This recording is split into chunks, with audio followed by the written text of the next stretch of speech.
In the American political process, there frequently seem to be far more losers than winners, and it sometimes seems that the only people who always come out ahead are the pundits and political comedians. So what a brilliant idea, Michaela, to combine both. Thank you. And you know, that's what Comedy Central's The Daily Show did, and they used the internet to help do it. Since we liked their show almost as much as our own, we went to visit. The presidential campaign currently is the #1 story in the country. And everything is fair game. The debates, the music, even who would win in a cage match. There's no issue too small that can't be covered in a story this big. Enter Comedy Central's Indecision 2000, The Daily Show's on-air online rebuttal to network campaign coverage. What makes Indecision 2000 different? Writer Jim Earle explains. My job is to take a story and to ramp it up to the next level. Of the 9 African Americans in the Republican Party, 6 will be speaking here this week. 2 will be singing, and the 9th, of course, is Alan Keyes. And after the story has been ramped up to the next level, I take it out of the box within it was first found. This place is awesome. Look at that screen.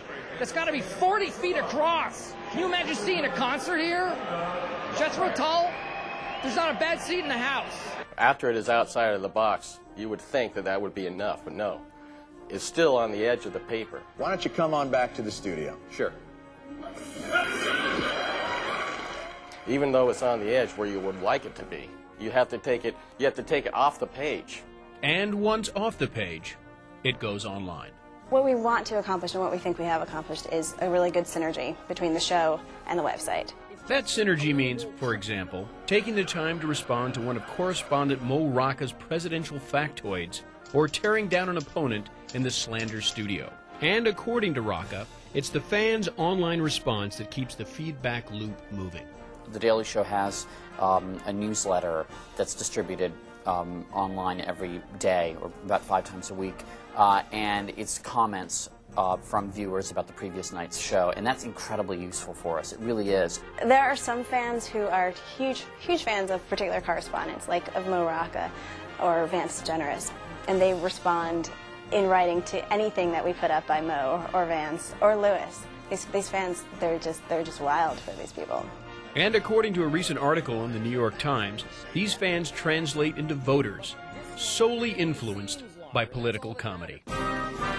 I think it's sort of become fashionable now to say that comedy's wielding this huge power in politics now and sway over voters. Sad to say, about 1 out of every 10,000 of our viewers will actually go to the polls. But they have the viewers, on air and online.